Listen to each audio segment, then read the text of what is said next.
Hi and welcome to another narration presented by yours truly, Cryptids Roost. Please be so kind as to throat punch the like button and smack the ass of the subscription button as well. And remember to tap that notification bell and then select all.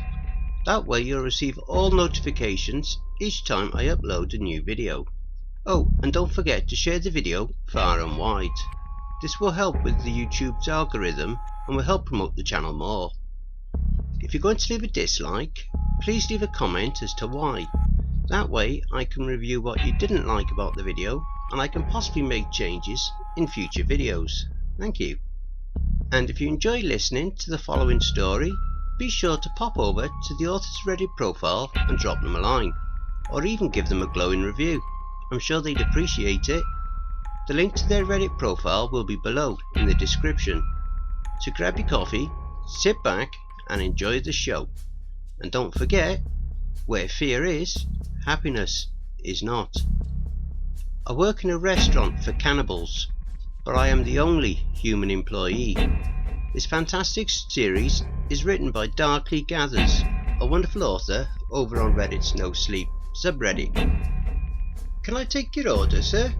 I asked the patron, notepad in one hand, pen in the other, held steady. The creature looks me over. One of his eyes remains fixed on the menu before him. The other rolls with a wet squelch, rotating independently and hungrily giving me the once over. I'm used to it. Such is the day of a human that works in a restaurant that serves primarily human flesh. The man licks his lips with a dark tongue. Though of course he isn't a man, not really. Settled into his seat amongst peers and like-minded creatures, he can afford to relax a little. The colours of his suit start to fade, and it becomes disturbingly clear that he isn't wearing a suit at all. He has simply altered the colours and shades of his own crustily scaled skin like a chameleon. His eyes have begun to bulge from their sockets, yellowing as they grow, pupils expanding and contracting. He grins, revealing the multiple layers of grey-green teeth behind his cracked lips and a slippery black tongue. Easily the length of my forearm bursts from his mouth and licks the sides of his face with a disgusting and grotesque lack of shame. He is like many of the others, the ones I referred to privately as the cannibals. Though I suppose they technically aren't cannibals in the literal sense, as a cannibal is a human that eats another human. And these guys aren't human. If they ever were, they certainly not anymore. But the patrons aren't even the worst part. As I said, I'm used to it. What I'm not used to, what I'm yet to become comfortable with, even after a year of employment, and what I doubt I'll ever get used to, is the smell. The smell, you see, it's just, well, it's delicious. It's absolutely divine, warm and steamy like roasted pork. It makes one salivate. It only took a week or two of working here to turn myself into a fully fledged vegetarian. But I still have to ensure I come to work with a full stomach before my shifts, or it will, without fail, start to rumble. The air just smells so damn good, and it sickens me. I am deeply disturbed by how tasty the smell of freshly cooked human flesh really is. I hate it, and there's nothing I can do. I've tried and I've tried to get out of my contract, but there is simply no way out. 12 months ago, I fell victim to a series of unlikely and unfortunate events. Events that saw me bound to this terrible restaurant, bound by the contract. I am forced to uphold it utterly and totally, and the owner refuses to release me. And even if she ever did, what then? Would she carve me up and serve me to the guests? I like to think that she wouldn't. I would hope that she really does see me as a colleague of sorts, and that we could part ways naturedly. That she would allow me to just leave, but I'm not sure, and that frightens me, the uncertainty. I hope you don't think I'm a monster, by the way, for referring to the freaks that run this sickening place as colleagues, but I've learnt a few things in life. You've got to look out for number one, because no one else will. As much as this restaurant horrifies and disgusts me, I have to look after my own best interests. And that includes keeping my colleagues on side, keeping my head down and doing my bloody work. I come in when the rota demands, and one day my contract will end, and hopefully I will be let free. And if not, well, I'll cross that bridge when I come to it. "Get a move on, Godfrey," warbles his female companion from across the table with a little belch. "I'm starving here," she moans, and I shoot her a glance as her stomach, distended and still shaded pale pink from her dress, visibly rumbles and shakes. One of the male's eyes have been fixed on me this entire time, but his second now joins it, flicking up to stare at me, and only me. I do not flinch, and I try to keep my grimace subtle as I politely await his order. "What would you recommend, waiter?" the thing asks, his tongue lolling from side to side as he does so. I smile pleasantly, though it does not reach my eyes. "The steak with strips is particularly good, sir, though they do tend to go a little heavy on the juices. I'd suggest asking for only a light drizzle." Splendid," he mutters, his lips peeling back to reveal all 4 layers of broken teeth. "I'll have that then, please. Rare. And for you, madam?" I ask, turning to his companion, trying not to look at the monster on the table behind her tearing into his meal like a rabid dog, blood and spittle flying like thick rain and spraying out over the tablecloth. She grunts and scratches her chin with her 4-fingered hand. One eye reads the menu as her other rolls, giddily staring around the room. It leaks a little pus and her tongue shoots out to lick it clean, before retracting messily behind her teeth. I clench my jaw. "I'll have the blade loin and a side of ribs." I write down her order. "The small ribs, please," she mutters, her lips crackling and peeling back into a grin. "Certainly, madam," I reply, stone-faced. "I'll get these orders to the chefs, and I'll bring it all out as soon as it's ready. I hope you enjoy your evening." I turn and head back to the kitchen, and I can feel their eyes bore hungrily into my back as I take my leave. Would these freaks try to eat me if it weren't for the owner? Try to tear me limb from limb between the tables? I'm sure that a great many of them probably would. It's an unsettling feeling, to say the fucking least, but the owners keep the patrons in line. I'm not sure if it's so much of a humanitarian solidarity, but rather more like a practical employee maintenance initiative. They do struggle for staff here. I snake my way through the maze of tables, avoiding the greedy roaming eyes of the guests and pretending that I don't feel or care about their skin-crawling little caresses as I pass them by.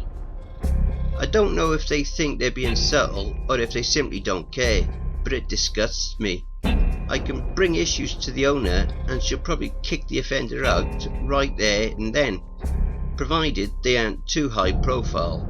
But it happens so regularly that it's just not worth mentioning. What's the point? Just keep your head down, don't cause a fuss, and do your work. The ripe and heavy smells of cooking flesh redouble as I push through the doors into the kitchen. I feel the sweat start to pinprick across my skin at once. One of the waitresses passes me by and back out through the doors, carrying 2 plates of steaming pink-red meat in her hands. She shoots me a glance with all 3 of her amber-tinted eyes, but does not smile. They're civil to me, the other waiters and waitresses. Civil, but not kind. I don't really give a shit, to be honest. I have no interest in being their friend. No need to become too prominent on anyone's radar, just as long as they respect me enough to not cause or seek out any issues. The chefs, however, are outright hostile. "Order up," I say in a loud but dispassionate voice, holding out the order slip. The nearest chef reaches out across the counter and snatches it in a gnarled hand, grunting and squinting and leaking from his paws as he reads it through. Can't fucking read a word of this. Weren't you never taught how to write, boy?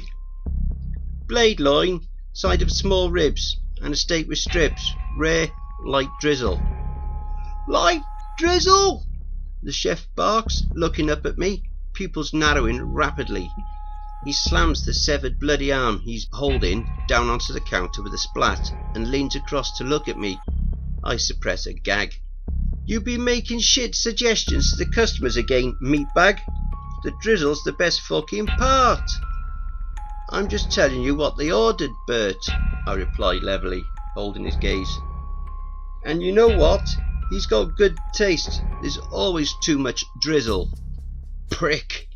Bert shouts at me, but stuffs the order into its slot and grabs the arm, muttering and swearing to himself and the others as he turns back to the stoves. The best tactic when it comes to the chefs is to just not take any shit, I've found. My tall back might irritate them, but weakness is worse. They despise weakness. Kid's right, you know, Bert, comes a gruff voice from the other side of the kitchen. A taller chef, round-bellied and grey-scaled, bald and jowled. You risk ruining another good dish with your obsession with that fucking sauce. Fuck off, Grummy, Bert replies. Just 'cause you're older don't make you any wiser, you dumb cunt. Grummy snorts with laughter as he flips the contents of his pan. Looks like a series of dried and crusted human ears, but I can't be sure. He winks at me and points to the bloody plate on the side. That one's ready to go out, John. Table 12. Right, cheers, Grummy. I grab the plate, wincing with the heat, but holding it steady nonetheless. Trying not to focus too carefully on the actual food. Reading the accompanying note instead of details of the meal's contents. Grummy's the only one in the kitchen who's actually decent to me. I'm not sure why. The cynic in me half believes he's trying to groom me, biding his time for the perfect opportunity to cut me down and carve me up. But then again, perhaps not. I vouched for him once, at an important juncture, when one of the other chefs kept screwing up the orders. Back in my first month of employment, I was witness to a great deal of kitchen chaos and inter-staff fighting. The head chef at the time was losing his wits and pinning all the blame for his fucked up orders on Grummy, and everyone believed him, too wrapped up in their own shit to see what was going on for themselves. They just put their misguided faith in the authority. But I saw. I always see. I see things the others don't, even with those roaming eyes of theirs. So I vouched for him, for Grummy. I tried to keep it on the down low, and only told the owner, but one thing led to the next, and the head chef was quickly fired. Grummy won back his respect, and he recently earned the title of head chef himself.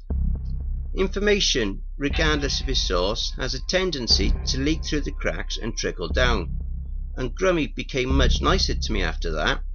I suspect he found out where his support came from, one way or the other.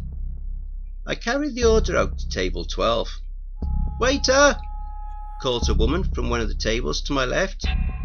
I shoot her a glance as I pass her by. Her jaw protrudes out to the side at awkward angles and cracks as she speaks. Red goo leaks from her lips.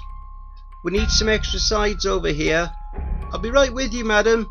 Apologies. Yes, I think to myself, my apologies for doing my job, you disgusting creature. I approach table 12. A man with fly-like eyes and a mouth bordered by scorpion fangs rubs all four of his hands together excitedly. The mashed liver, sir, I announce as I place the plate down in front of him. Is there anything else I can... But before I'm able to finish, the man has shoved his face into the food. I pull back as he gnaws and tears at it with a feverish desperation, spraying the contents across the table and up and over my uniform. It splatters up to my chest. I am beset by a powerful waft of the food and my complexion pales. The man turns to me, his eyes quiver and a low buzzing rumbles in his throat. He stops eating, grunting as he does so, staring right at me, poised and tensed. And I find myself suddenly very afraid. I want to take a step back. I want to run the fuck away. but I am overcome with the terror that to do so risks shattering the thin ice upon which this moment rests. My gut tells me that something is wrong. Something is about to happen. Images of the monster lunging right at me, springing from his chair and burying his fangs into my throat and tearing it open like wet tissue paper race like fire through my head. Is this it? Is this how it ends? No build-up, no ceremony, just one rabid customer too many. One customer who couldn't control his urges, despite the power of the threats laid down by the owner. The clear warnings on the signs. Is this it? There's a tray on a nearby table, one in the process of being cleared away. Maybe I could grab the tray, use it as a kind of makeshift shield, but the moment passes, the tension breaks. I stumble back in alarm. Instead of attacking me, however, the creature doubles over. He stands, clutching at his neck. He screeches, a noise which is quickly cut off by a gurgling and a spluttering in his throat. I stared at him for a second or two in confusion. Some of the other nearby patrons have turned to look as well. The man's distress grows. He grabs me by the collar, then releases me almost instantly. He slams his many fists down against the table. He knocks over his chair and stumbles into the next table over. Everyone is looking now, staring at the commotion, and I realise. Is he choking? After another second or two, I think that perhaps he is. What would you do in this situation, I wonder? I weigh up my options. Everyone's gaze is focused on the creature, but it'll become apparent quite quickly who the closest employee was at the time of the incident. It's possible that there are staff eyes on me right now. Don't make a big deal of it, John, but do what needs to be done. Right. I step quickly behind the monstrous man. I grab hold of the cuff of his shirt to stop him from flailing, though it becomes immediately clear that I have grabbed nothing but a roll of scale flesh, and start slamming the heel of my hand in between his shoulder blades. "What the devil are you doing?" shouts a man from the next table. "Saving his life, sir," I reply back through grunts as I bring my hand down hard for the 5th time. Still the creature chokes, his chest rising and falling rapidly as he wheezes. Very well, here goes nothing, I think to myself as I step forward and reach both arms around him. Time to find out if the Heimlich manoeuvre works on these things. I ball up one of my fists against the place I presume his solar plexus to be, and I bring the palm of my other hand down and onto it, hard with the force of a punch. And a chunk of red-purple meat flies from the creature's mouth. I actually see it soar through the air and splatter against a bottle of wine a few tables down. The man staggers and wheezes, filling his lungs with great bouts of air. It's difficult to gauge expression on that monstrous face of his, but he turns to me, and if I had to hazard a guess, I'd say he looked rather bewildered, to be frank. You saved me," he splutters, but I just lead him back to his seat, ignoring the round of applause, and that now rolls across the restaurant floor. A bizarre situation, indeed. I just make sure that he is alright, and still reeling from the palpitations caused by my first suspicion, and make a hasty escape to the storeroom as professionally as I can, avoiding eye contact with all as I do so. I wonder as I walk whether or not I acted correctly, whether my moves were wise, whether the creature was worth saving. You didn't do it for him, you did it for you. It was easier to do something than to do nothing. But even now, even after saving one of their own, I still feel their hungry glances. I still shiver at their clammy touches, this time under the guise of congratulations. I still see them lick their lips and sweat as I pass them by. I despise them. "John!"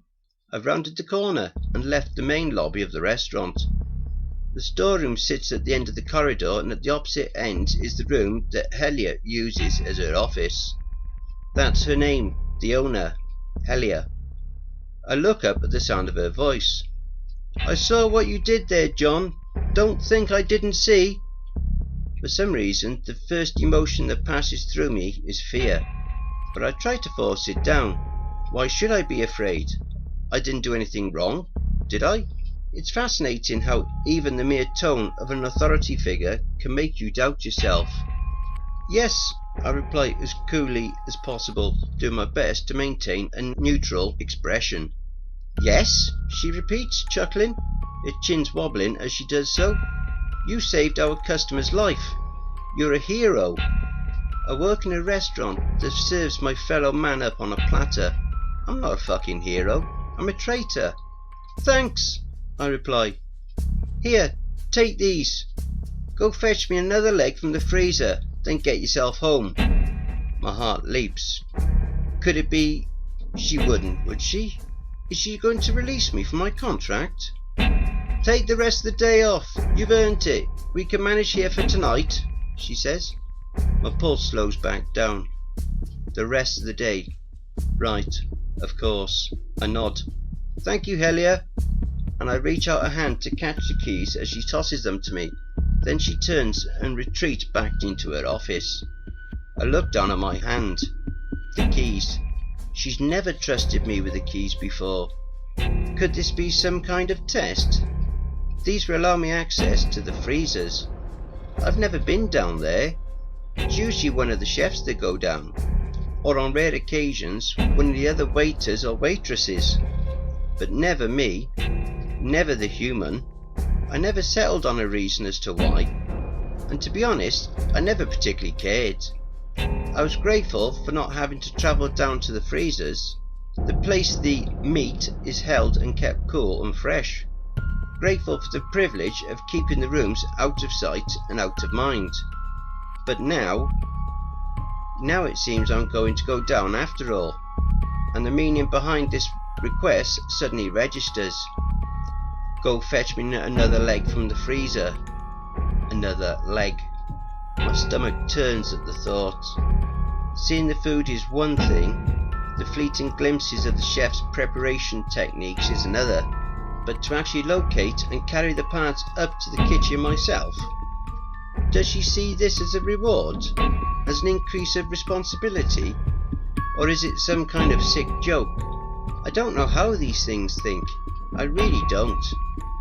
But I want to get out of here and go home, if only for the night. Do your job, John. Keep your colleagues on side and go home. So I grit my teeth, I steel my stomach, and I head out through the corridors, through the locked door at the back of the restaurant, and down the stairs into the bluish frosty gloom, my breath clouding by my mouth. I shiver as I descend, down into the dark. I step heavily onto the floor, and I start to stroll the length of this new corridor. A leg. The kitchen needs a leg. I push through the nearest door, and I come to a sudden stop. And I realise that I should not have come down here. I should have refused her offer. I should have taken the keys back to her office. I should have passed the buck to somebody else. All these thoughts and more flood to the forefront as I stare in horror at the pieces of human that are hooked and packaged around the room. Arms, legs, chunks of unidentifiable flesh, a torso, hooked and stripped of limbs. A bucket of hands sit on the ground to my immediate right, and in the corner are a pail of heads. I don't need to look directly at them. I can tell. I can see their wide and staring eyes, lifeless and empty. I stagger back and out to the room, stumbling and tripping down to the ground with a loud thud. Jesus Christ, I shout. Fuck this terrible place. Fuck it. I sit myself up against the wall, running my hands through my hair as the sweat freezes against my back, collecting my breath. I'll go back up. I'll pass the keys to another employee. Tell them that Helia herself requested to retrieve the leg, because I'm sure as fuck not doing it. I'm not spending another unnecessary second in this nightmare basement. I may be bound to employment, but Helia can't force me to come down here. She can't. My thoughts are interrupted by a voice, soft and weak, and a little further down the corridor. Hello? I turn and stare, heart pounding once again. Hello? It comes for a second time. It's high-pitched. Sounds like the voice of a little girl. Please? She whimpers. Is anyone there? Part 2. Oh God! There's someone down here. Someone else. Someone alive. I scramble to my feet and stare down the corridor to the source of the voice. My breath streams in the cold and blue-tinged air. It could just be a prank, John, a fellow employee playing a sick joke, or something worse, a test, a trap. I shoot a glance behind, back to the stairs that lead up and out into the restaurant. Remember, John, you've got to look out for number 1. Self-preservation is key. Don't put yourself at risk. My primary thought process is interrupted by another. What, you're not even going to take a look? You could afford to take a look, John. There's time. Go and see. I shiver and I run a hand through my hair. I could go and look. Nothing wrong with that. So I creep down the corridor and deeper into the gloom, passing by more heavy doors, some with circular little glass windows built into them. I don't look directly through, but in the corner of my eye I see more than enough of the twisted and sickening horrors that lie beyond. The stuck and hooked slabs of meat, hanging limbs, and worse. Ugh! Around a corner at the corridor's far end. It turns off at a right angle and goes on for another couple of metres, then comes to an abrupt stop. There are a few more doors around here, all sealed tight. I stay still for a moment, head cocked, heart pounding, and listen. A part of me, a cowardly part, hopes that I don't hear anything else, that there is nothing to be done here. I could just head back up to the restaurant, relatively guilt-free, and go the hell home. But that is not what happens. Please, comes the voice, weaker this time, but quite clear enough, even muffled behind the door as it is. I step closer and try to look through the circular pane, but the glass is frosted and I see nothing but blurry shapes in the room beyond. I try the handle, locked tight. The ticking hand of my watch seems disproportionately loud. I lean back around the corner and shoot another glance up to the stairs. This goes against every instinct of self-preservation I have. But I can't help it. I'm only human. I start cycling through the keys on the ring, trying each one in the icy lock. The first one fails, as does the second. Footsteps creak above me as someone makes their way across the ground floor. Key number 3. Let's try it. My hand shakes as I bring it into the lock, fumbling as I try to fit the key inside. Succeeding, I successfully turn it around in an arc. The door rocks with a loud clunk and I grab the handle, hauling it open. An icy cloud billows out and I curse as it washes over my exposed skin. It takes a second to disperse, and when it does, I see her. She can't be more than 7 or 8. Knees drawn up to her chest, arms wrapped tight around her shoulders. She sits naked and shivering violently in the corner of the room. Lines have been drawn in marker around various intervals across her body, around her arms, her sides, her legs. She stares up at me with wide and frightened eyes, and I stare back. To her right, all across the shelves, are carved up pieces of human body, encased in tight, translucent plastic wrapping, scarlet stained.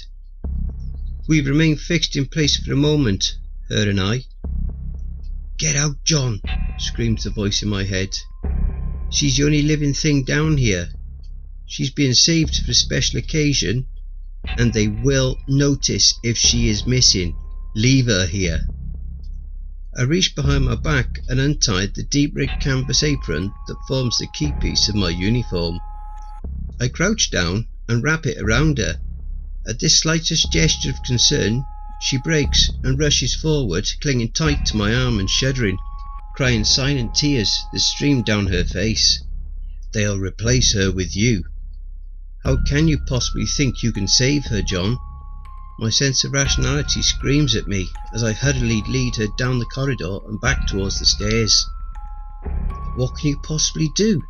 There's no way you can get it out unscathed. There's just no way. You have to look out for number one. This will be your undoing. It's okay, I muttered to the girl. It's okay. I'm going to get you out. You hear me? I'm going to get you out of here, but you have to do exactly as I say, okay? No response. I stop halfway up the stairs and squat down, grabbing her tight by the shoulders and looking into her eyes. Okay?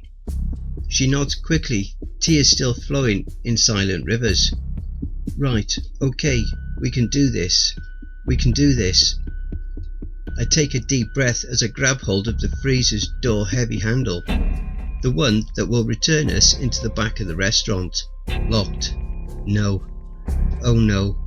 Fuck! Fuck! I blurt out, releasing the girl's hand and using both to pull on the handle. She clings instead to my leg.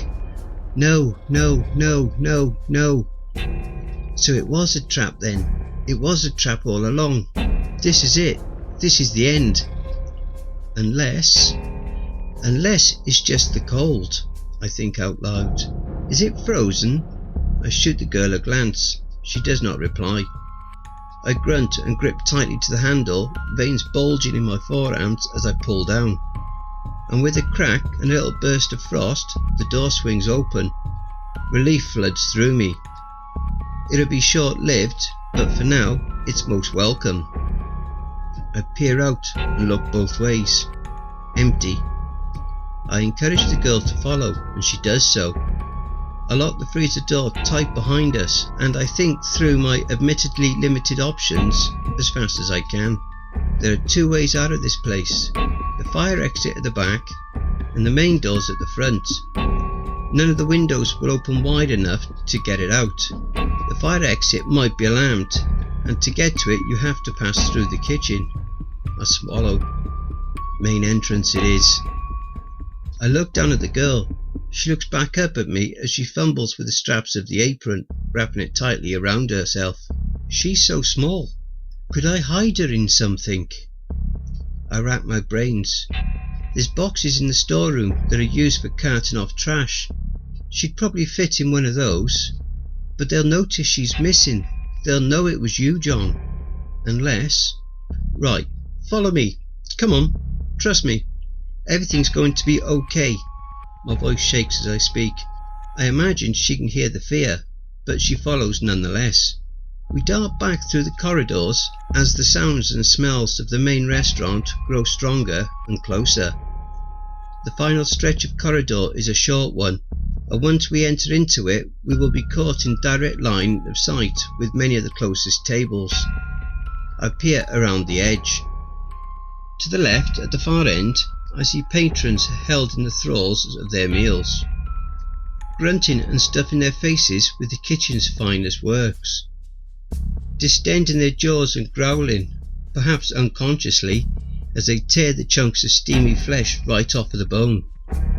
Ahead, and just off to the right, is the door to the men's bathroom.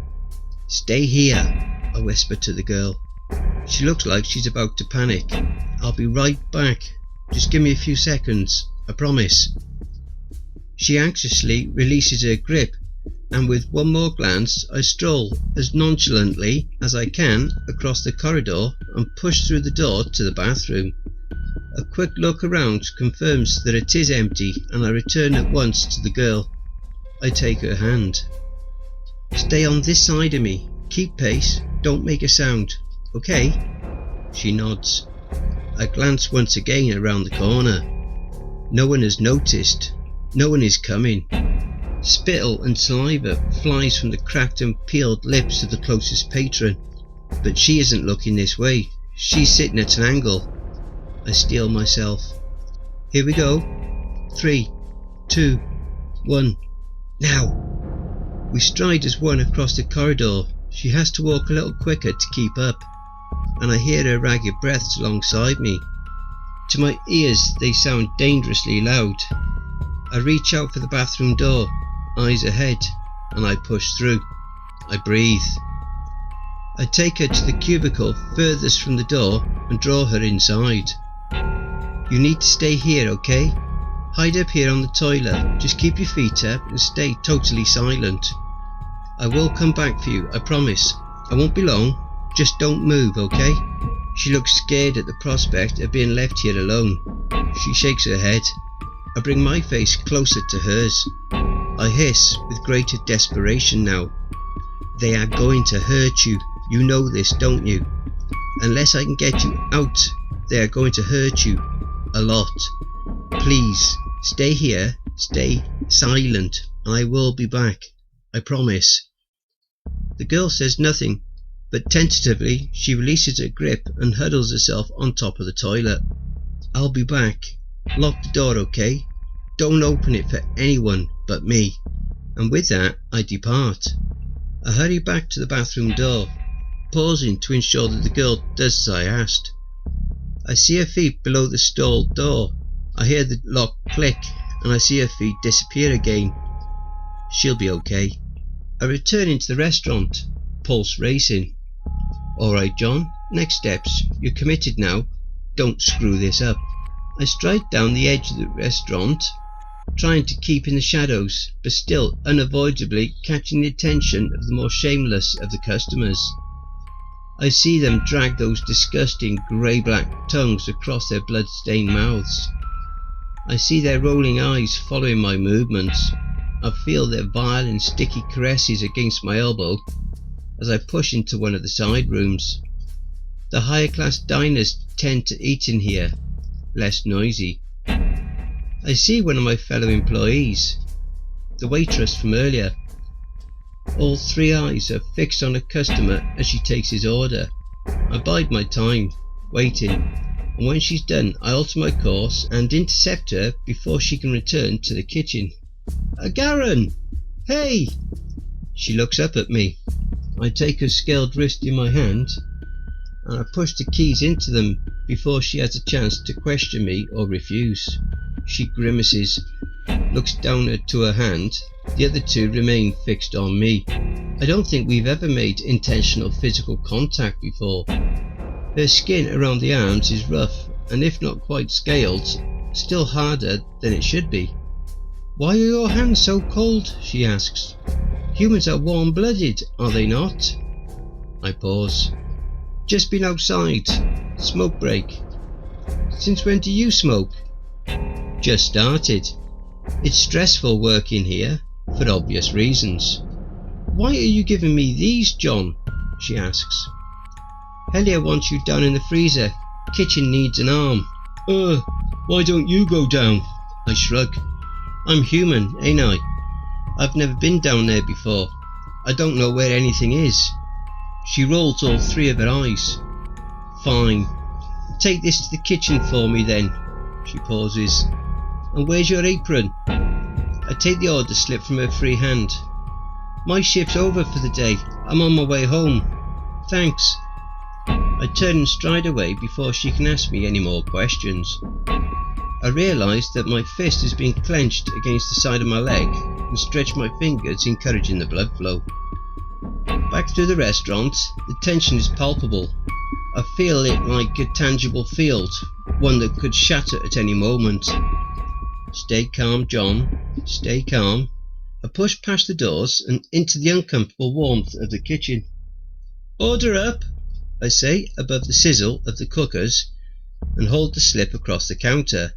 Bert reaches out and snatches it with an angry mutter. Fucking hell, meatbag, I can't read a single fucking word of this shite. I'm already backing away, returning to the doors. Bert, I didn't even write that one. I don't know what it says. He stares at me incredulously, snarling. He bares his rows of grey-green teeth and spits onto the counter. You fucking what, boy? What are you doing swapping orders for? You trying to make my life as difficult as possible, you dumb sack of flesh? Some of the other chefs glance over. They pause their jobs, knives and other such fearsome apparatus in their hands. The general bustle of the kitchen slows somewhat. I swallow, an unpleasant experience from my death-drive throat. I step back up to the counter. "Look, just hand it over, let me see." "Fucking piss take," he barks, shoving the now crumpled and sweat-stained note back into my hand.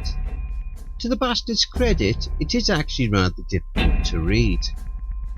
It's, they want the steak, medium rare, with the leg daubs on the side. He grunts as he snatches the note back and stuffs it into the order slot. The others have returned to their duties. The bustle resumes, and I get the hell out. I'm just hoping and praying I don't bump into Helia. My movements would be far harder to explain to her, and I can't leave the girl in the bathroom. She needs me. I head right across the restaurant, abandoning the shadowy edge for the more direct but less uncomfortable route through the tables to the corridor that will lead me to the storeroom. "Waiter!" someone calls. "Waiter!" I ignore them. For all they know, I have other duties to attend to. In a sense, I do. In the stockroom, I grab myself a new apron and hastily slip it over my neck and fasten it around my waist. I root through the piles of cardboard and pick up a large cardboard box, still in one piece, and one that I'm hoping will be strong enough to hold the weight of the girl inside without collapsing. It was a smart enough plan in my head, but now that I'm looking at it, can I really carry the girl in this box? What if she's just too heavy and breaks out through the bottom? I run my hands through my hair and look around the storeroom. There's nothing else in here that'll be of any use to me. I don't have much of a choice. The box it is. I grab the thing and empty it into the papers that are strewn about inside. Carrying it back through the storeroom door, I can avoid going through the main restaurant now and instead head out through the accompanying side corridor in my return to the bathroom. I pass by the series of disturbing pictures to which I've become accustomed over my many long months in employment. A framed portrait of a disgusting monster, less humanoid than most, could well be an old relative of Helia's. His eyes appear to follow my movements. An oil canvas painting, one that depicts a barren field beneath the blood red of an evening sky. A pile of naked corpses sits rotting in the background, ever so slightly out of immediate focus. A blown up black and white photograph of a similar restaurant opening. At least I've assumed it to be a different restaurant. It must be. The building is exactly the same, but I don't recognise the surrounding location. I join back up to the hallway with the bathrooms. I appreciate that I've made it sound like there are a labyrinth of winding corridors and halls that adjoin this restaurant, but honestly, there aren't actually a great deal. The freezer was larger than I expected it to be, admittedly, but it has the luxury of having an entire floor to itself. If I meet anyone coming the opposite way down one of these corridors, then I'd have to hold the box above my head to allow them to pass. Something I doubt I will be able to do even if I had the girl inside. I use my foot to push through into the men's bathroom. I come to a stop and suck some air through my teeth as I do so. All three stalls are occupied. A man with cracked horns and bulging shadowy sacs beneath his eyes raps irritably on the doors of the furthest stall, one that hides the girl. "Hello? Is anyone in there?" he grunts, crouching slightly to try and peer beneath the door. "Sir," I stammer, trying to keep my voice as level as I can. "That one's out of order, I'm afraid. You might just have to wait for one of the others to open up." His eyes meet me greedily, sucking a long strand of saliva back up into his mouth. "Humph," he mutters, but says no more and moves away, waiting by the second of the doors instead. There is an uncomfortable silence as we both stand in the bathroom, not that far apart, waiting. Then the toilet flushes and another of the cannibals pushes out from his stall. The man with the horns takes his place, shutting the door behind him as its former occupant washes up and pushes past and out into the restaurant. Not before a quick sniff of my immediate air as he passes me by, however. I shiver in disgust and quietly step to the furthest stall. I kneel down and put my head beneath the door, meeting the gaze of the little girl, huddled and shaking and white with terror. "Let me in," I mouth, and after a beat, she does so, tentatively stepping onto the ground and reaching for the lock as I pull back, pushing through the door and quickly shutting it closed again behind me. "You're going to have to get in the box," I whisper, setting it on the ground. There's not a great deal of space in here, so I shuffle to the side, back pressed up against the cubicle's wall. She stares at it, then back at me, and I see for a moment the plan through her eyes. Yes, I know it's kind of stupid. This goes against every instinct I have. Well, not quite every instinct. My sense of humanity shines bright, but the others, the one that have thus far kept me alive, are resentful and angry. "I know," I whisper, "but please, I need to get you out of here before they realise you're missing. So please, just get in." She stares at me. I can see the gears turning in her head. Her eyes are red and raw, but she has stopped crying and she clambers carefully into the box. "Stay quiet, don't move, I'll get you out." I close the lid. I stretch my back, I turn behind me and unlock the door in preparation. Then when I think the bathroom is clear, I squat down and grab the box, tilting it upwards, sliding both my hands underneath. Christ! The girl, of course, is not particularly heavy, but the size and shape of the box means that a disproportionate amount of weight is being supported by my forearms.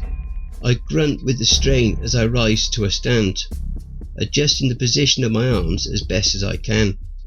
I use my feet to open the door and stride back through the bathroom, pushing into the corridor and returning the way I came, through the hallway in the back.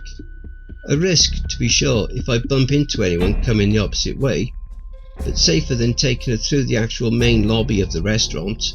I won't be able to avoid it entirely, however. The corridor leads past the storeroom and back into the main room. A little closer to the entrance, definitely, but still a fair distance away. Go, just go for it. Look ahead, get to the doors. My heart pounds as I walk, awkwardly and at an angle so as to see around the box, but speedy enough, I hope. Muscles straining, step by step. Step by step. Hey! Oh God, don't panic. I'm making my way down the edge of the restaurant, down the side, around the far table. A little further ahead and that's it. The entrance doors. The escape. Hey! Waiter! I see movement in the corner of my eye. A patron has risen to their feet at the table. I shoot over a glance and see that it's the man from before, with the one with the scorpion fangs, the fly-like glitterball eyes and the four arms, the one I saved from choking.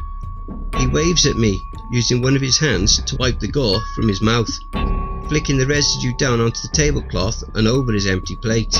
A part of me wants to just run, to make a break for it.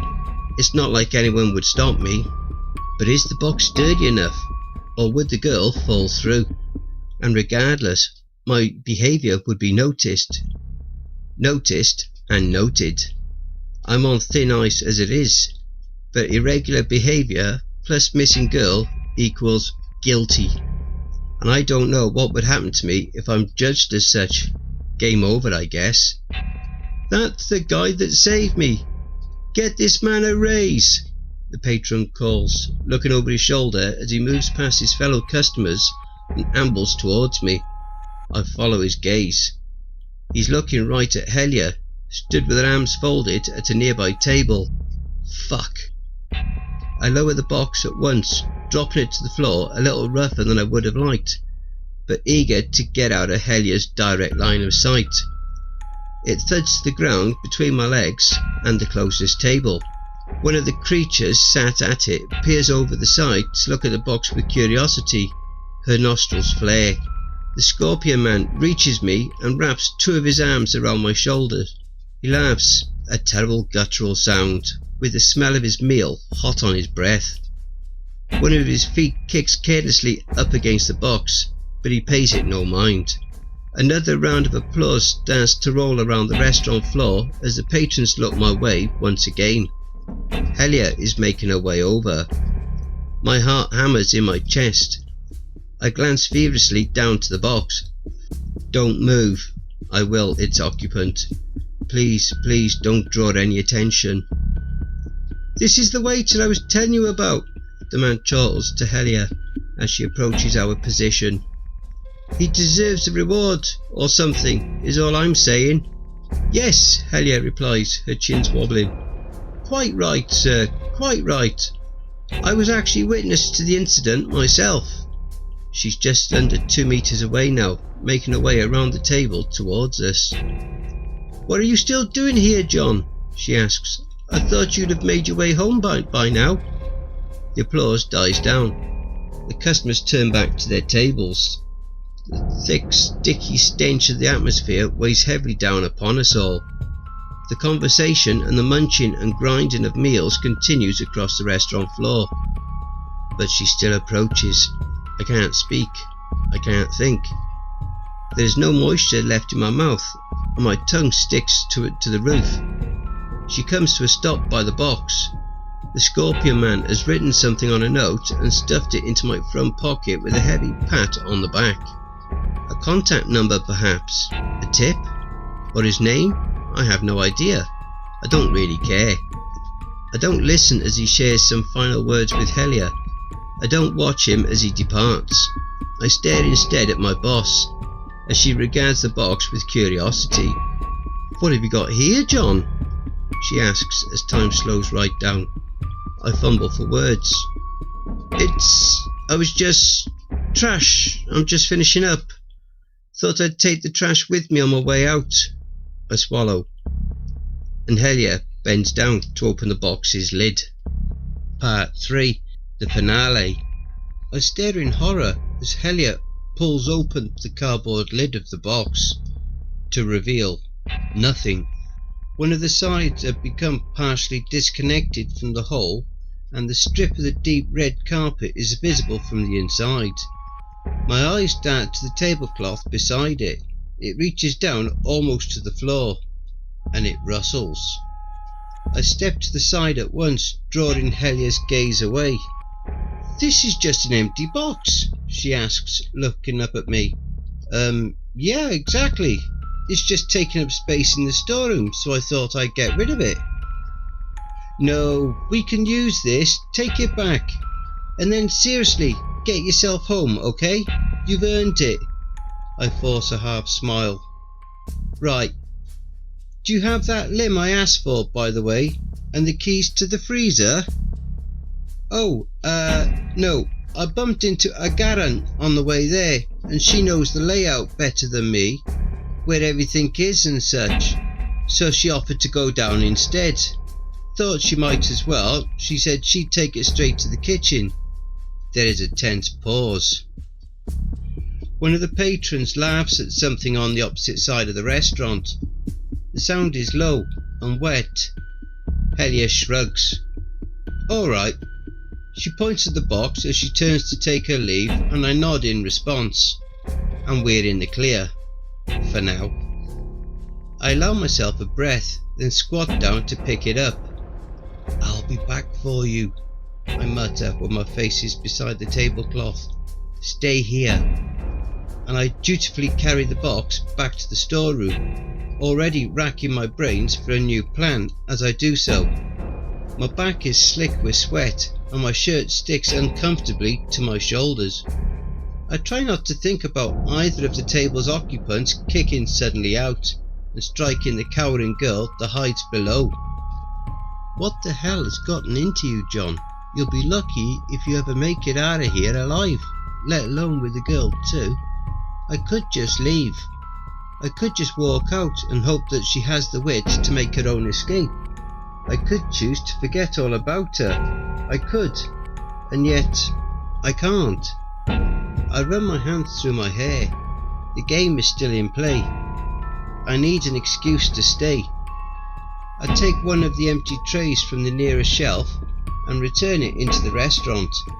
I really need a glass of water or something. I'm starting to feel lightheaded as hell. The couple at the table that hides the girl are, thankfully, nearly finished. I head over, hanging back until the second that the woman has pushed the final chunk of red brown meat into her mouth.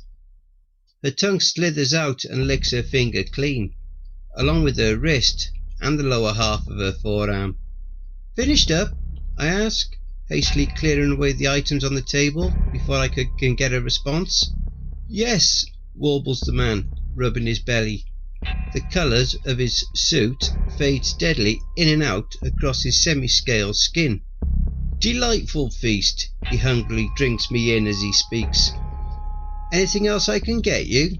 I ask, as required, silently praying for a no. "No," the man says, looking at his companion. "I think we're done here. That'll be all." "Right," I reply.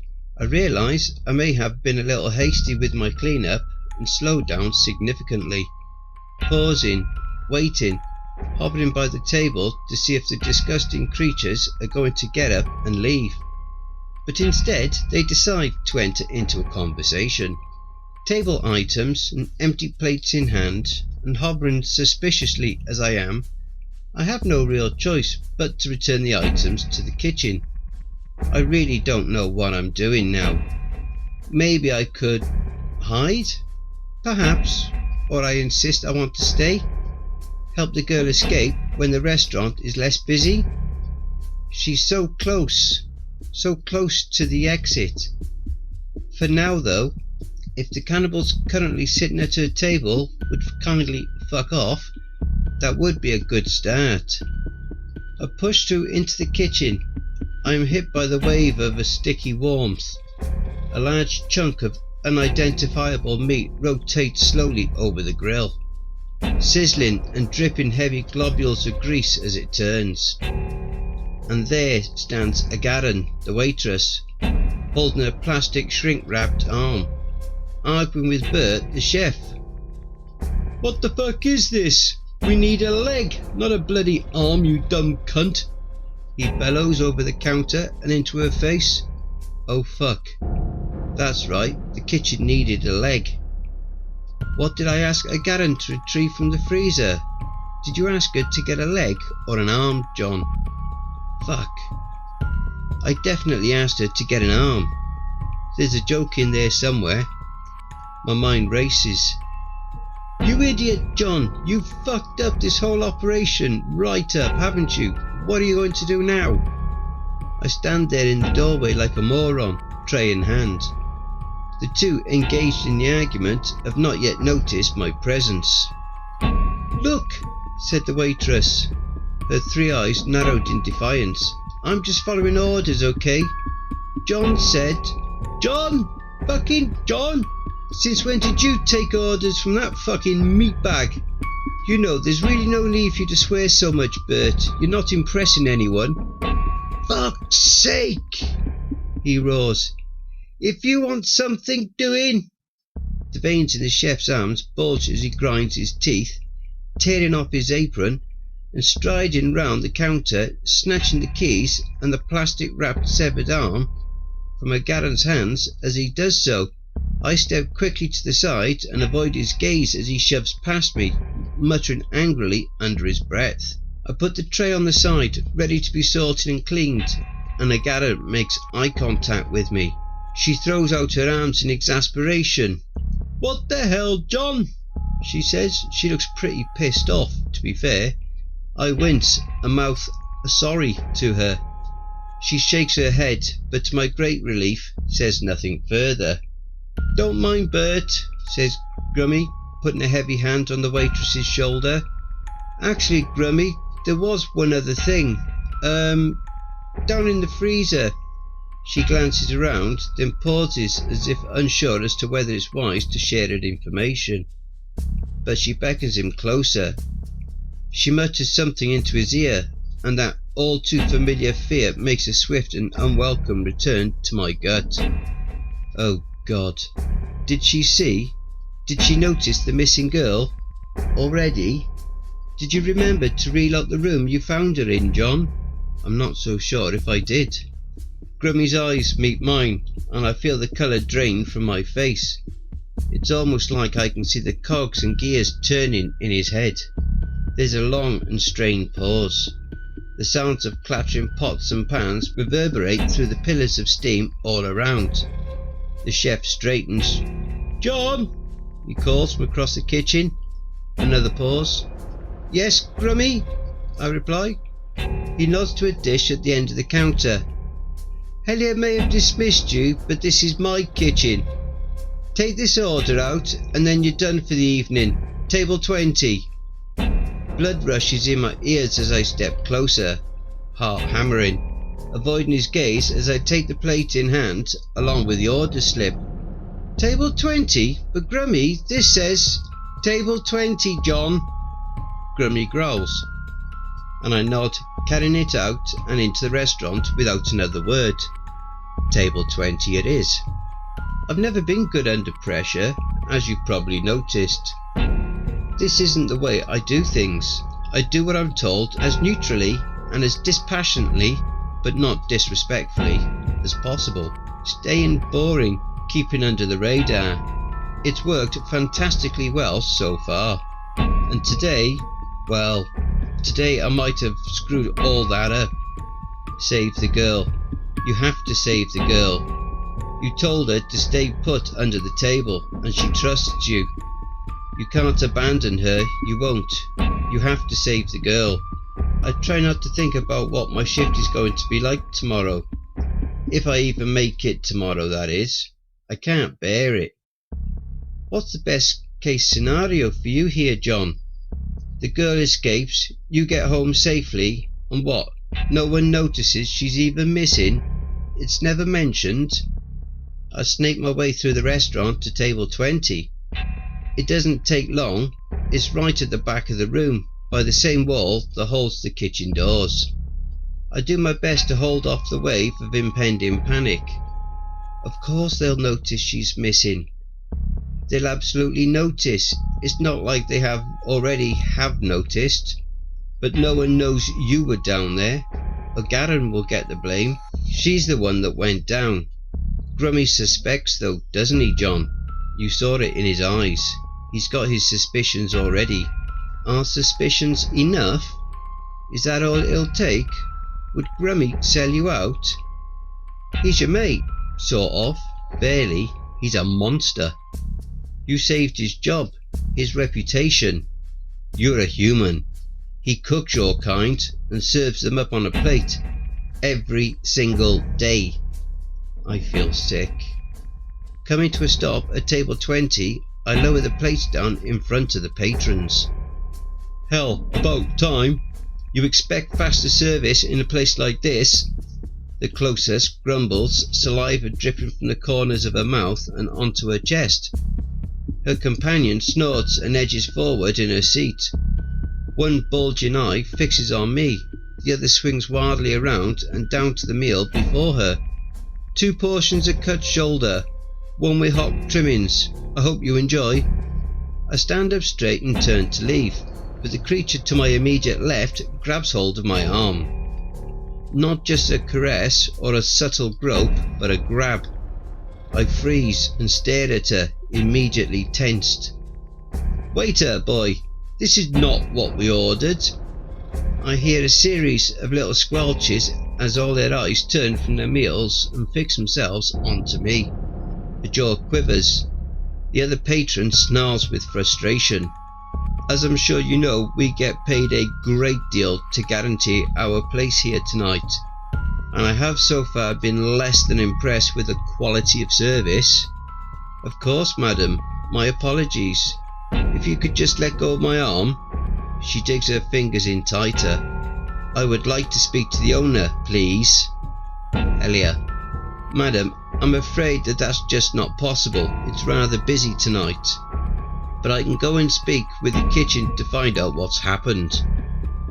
Have they even started preparing our meals? The other whines, moaning as she rubs a scaled hand across her belly. I'm not sure. It could just be a simple mix-up. If you could just let go of my arm and I can speak with the kitchen. No, if you won't get the owner, then I want to speak with the chef. Bring him out here. As I said, it's a busy one tonight, but I can definitely go and ask him. Bring the chef to me, now. Madam! I steel myself and clench my jaw. Gathering my courage, I stare right into her face, expression cold. Release my arm. There is a strained pause. But to my relief, she does as I say and reluctantly releases her grip, leaving a pale and painful mark in my skin. I'll do what I can, I tell her, picking the plates back up in shaking hands and returning to the kitchen, arm throbbing as I do so. The universe is against me tonight, it would seem. I mull over the shattered remains of my plan. I think I'm just going to tell the girl to make a run for it. I'll act surprised when I see her and claim ignorance. If she's fast, she should be able to make it out of the front doors in time. Maybe I can help her move from the table to get a little closer, improve her chances. It's not a great plan, admittedly, but I'm running out of options. I just want her out to the restaurant. I can't breathe here. My thought process is broken by the sight of Bert, back in the kitchen. He's holding the leg, as requested, and muttering to Grummy. I can't hear what he's saying from here over the clamour, but his gestures are wild. He runs a hand over his bulbous head. The creature looks panicked. Honestly, I have to stop myself from releasing a bitter and self-deprecating sudden laugh. The plan, I feel, could not be going much worse. If Bert has already noticed the missing girl as well, then I really have no choice. I have to get her out now before they conduct a search. Grummy puts a hand out and stops Bert mid-sentence. He looks at me and nods down at the full plates of food I carry in my hands. "What's the issue, John?" he grunts. "They claim this isn't what they ordered, Grummy." I put the plates of steaming meat back on the counter. "They want to talk to you, but I told them that since it was busy, you probably wouldn't." "No," he says to my surprise. "It's fine. I'll go talk to them." Bert starts spluttering, but Grummy simply puts down his knife and points the chef back to the cookers. "Keep things running for me, Bert. I'll be right back." The creature seems irritated to have had his concerns put on hold, but also rather pleased to have been granted this temporary authority. He mutters to himself but returns to work, grunting orders to the other chefs. Grummy puts a heavy hand on my shoulder as we walk back into the main lobby. I wonder if he can feel the layers of sweat that has permeated through the material. "Get back to work for now, John. I'll handle this. Stay sharp." Stay sharp? What the hell is that supposed to mean? Is that a threat? I murmur in response and allow myself a breath as he releases me. He heads off to the right of the problem table, and I turn left to make my return to the one that hides the girl.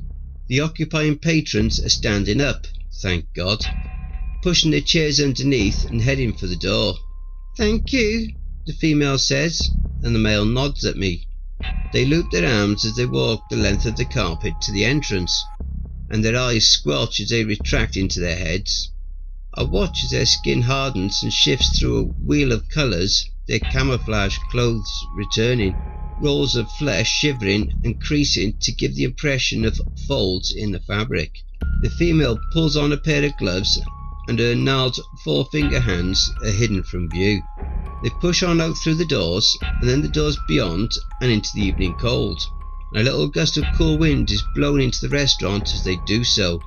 Another couple out to dinner, I think to myself, and the moment passes. I reach for the tip they have left in the centre of the table and accidentally fumble the coins, dropping them to the floor.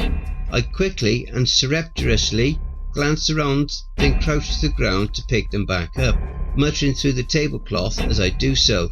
"They've gone," I whisper, "and we're going to get you out of here, okay?" I lift up the corner of the tablecloth to see the girl huddled tight between the chairs, staring back at me, wide-eyed and shivering. On my signal, you run, okay? I lift the tablecloth a little higher. "You see the entrance?" She nods. On my signal, you make a break for it, run for the doors as fast as you can and don't stop. Get as far from here as you can, you understand? She nods again. Okay, alright. I lower the tablecloth again and stand up straight, taking a step back, heart pounding like crazy. Everything seems to slow right down.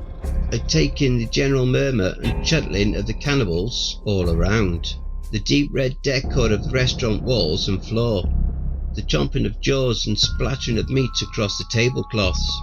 I take note of the bustle through the steamy windows to the kitchen at the far end of the room, and I realise that this is it.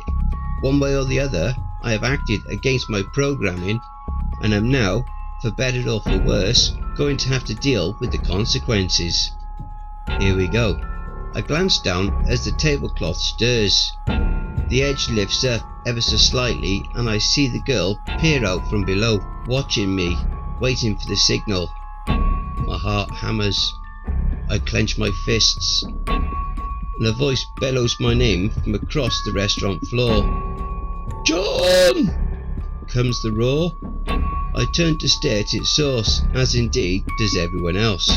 It's Grummy, anger writ across his face, staring right at me. Silence falls. I stare at the chef in surprise. I don't know how to react. I don't know what's happening. "I've had it! You hear me? I've had it with you, you bloody meatbag!"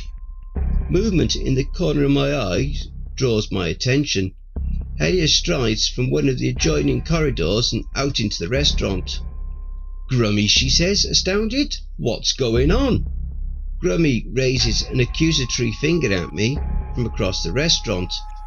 All the eyes in the room turn to look at me, then flicker right back as the chef continues speaking. "I have had it! I have had it with this incompetent waste of space. If I was given a penny for every time this meatbag screwed up, I'd be able to fucking well retire tomorrow." I'm lost for words. What the hell is he doing? What is he talking about? Helia glances at me. She puts out her hands, laughs awkwardly and tries to calm the situation down. John is an unconventional employee, as we all well know, but he does his duties. "You haven't seen what I've seen, Helia. The thing is a menace. I want him gone. Do you hear me? Gone. I'm sick and tired of having him in my kitchen, so it's time to decide. It's either him or me." Realization strikes like a bolt of lightning. "Don't you see, John? Don't you see what he's doing? He's playing an act. He's giving you your out. He's going to bring an end to your contract. He's setting you free." I stand there gaping, unsure how to respond. A patron swings up from his seat. It's the Scorpion Man, the one with the fangs and the fly-like eyes. He points the two arms of his closest side right at me. "This human saved my life," he bellows. "I don't care what else he might have done. He's more than earned his place here. You can't fire him. You can't fire him. You can't." The female that grabbed my wrist at table 20 rises in turn. "He's incompetent. What else can you expect from a sack of flesh? Can their kind even read? Get him out!" Chaos takes hold. More of the customers jump to their feet. Chairs are knocked to the floor as the clamour grows in volume. "He's nothing but polite. I couldn't give a damn about his bloody background. It brings down the tone of the restaurant having him here. It's a disgrace. He should be sacked. How am I supposed to focus on my meal when I can see him strutting around, wafting his scent right next to me? It's maddening." Now. The moment is now. Grummy roars again, shouting and gesticulating and drawing much of the attention of the room as he does so. And I look down at the raised edge of the tablecloth before me. I look at the girl. I look into her eyes. "Go," I murmur, and she does. Like a hare, she bursts from the tablecloth and rockets across the room. The red of the apron that covers her is close to the red of the carpet, and amongst the havoc she is not particularly obvious. Not obvious at all. I watch her go with unblinking eyes and jaw clenched tight. I watch her push through the entrance doors and through the doors beyond and out and away into the night, and then she is gone. The girl has escaped, and I breathe. But I am not the only one who saw her go. My eyes meet Grummy's. His face passes through a quick, passionate cycle of emotions. Confusion, surprise, indignation, anger, then bitter amusement perhaps, maybe a little guilt. He clenches his jaw, he narrows his eyes. "All right, I think that's quite enough," shouts Helia, her chin's wobbling. Hush returns to the restaurant, and the patrons settle awkwardly back into their seats, and then she turns to me. My eyes leave Grummy's and meet with hers. "John, tell me, how long have you been with us?" "About a year now, ma'am," I reply. She nods. We listen to the wind whistle beyond the walls. "And you've served us well, from my perspective at least. As understood by the terms of our contract, I have been hoping you would continue to work for us for a further few years, but..." She shoots a look over to Grummy. "But I can't lose my head chef, I just can't. So unless you'd care to change your mind, Grummy..." The customers look from me to Helia to Grummy. The tension hangs like a great weight in the air. "Please, mate," I think to him. "Come on, Grummy. Just let this one go. Please, just let this one go." Grummy frowns. Then he sighs and rubs a hand over his head. "I just want him gone, Helia. Get him out of here." I let out a breath. "In that case, John," says Helia bitterly, "your contract is hereby terminated. Thank you for your service." The sign on the door and its copies across the walls of the restaurant collapse at once. They fall from their pins as if knocked by a great force and shatter against the carpet, dissolving instantly into nothing more than piles of dust. I watch as the pupils of every single creature in that restaurant dilate as one. I edge towards the door, taking off my apron as I do so and hanging it over a nearby chair. "I understand," I reply in a shaking voice. I look to Grummy. "I understand." Still facing the room, I back up and out to the door. "Goodbye," I murmur, as the nearest patrons hungrily lick their lips. Saliva bubbles at the edges of their mouths as their lips peel back to reveal rows of grey-green, blood-stained teeth behind. I push out into the cold of the winter's night, and I run. I run the fuck away, and I don't look back. Thus concluded my time as the only human employee of a restaurant for cannibals. And yes, before you say so, I know that they aren't technically cannibals as such. Or do I? Because the creatures I served in that terrible place all had their own unique set of monstrous features. They all shared the bulging eyes and salivating jaws and the semi-scaled skin, but they also shared a myriad of strikingly human qualities. And not just physical ones either. I haven't written off the possibility that they were humans once, or something like them, long ago perhaps. Food for thought, if you pardon the pun. I saw the girl again shortly after my final shift. She was happy to see me. Her name's Erin, by the way. I roughly corroborated the story she gave to the parents and to the police, though I dressed the creatures up as people smugglers rather than flesh-eating monsters. The place was raided within the day, and there was nothing there. Just an empty and run-down old building in ruin. Had the restaurant always looked like that to the untrained eye? Was I simply unable to see it for what it truly was? Note that my contract had expired? Or had the restaurant moved on to somewhere else, in another city perhaps? I just do not know. I may never know. But as I stand here now, on the edge of the street, coat drawn about my shoulders, an empty can of petrol by my feet, I think perhaps that I do not particularly care. As the sun rises on a new morning, I watch the building go up in flames. I watch the fire dance in the windows. I watch the roof collapse in on itself with a burst of thick black smoke. I am free now, yes, but the knowledge of this place of nightmares will haunt me for the rest of my life. I do not know where they acquire the humans for their feasts. I had assumed that they had a farm of sorts, at some hidden location maybe. The girl's swift return to her family in the city, however, threw some doubt over that theory. I wonder why Grummy chose to allow me to leave, why he chose to stay silent when he saw the girl escape. I'm thankful for his decision. Don't get me wrong, but it troubles me that I am no longer able to consider the creatures I interacted with as simply monsters in black and white. They were monsters, of course, and yet, I shake my head. I was around them for far too long indeed. I pick up the empty can of petrol and walk on into the bright and sparkling dawn of the day. There's work to be done. I need to find myself a new job after all. And don't forget, if you enjoyed listening to the story, be sure to pop over to the author's Reddit profile and drop them a line, or even give them a glowing review. I'm sure they would appreciate it. The link to their Reddit profile will be below in the description. And don't forget to check out the merch store. The link will be in the description and also in the video thumbnail. And if you would like an honourable mention, send in a snapshot of yourself with a purchase and I'll feature it in one of the videos.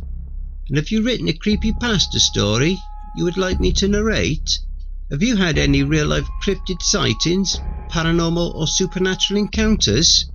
You can submit your stories, encounters or any other mail to cryptidsroost@gmail.com. And if you would like to remain anonymous, that's fine with me. I also have a Facebook group, Twitter, Reddit and Discord. And if you would like to support the channel and help make it grow, my PayPal is paypal.me/cryptidsroost. Again, that will also be below. And don't forget, where fear is, happiness is not.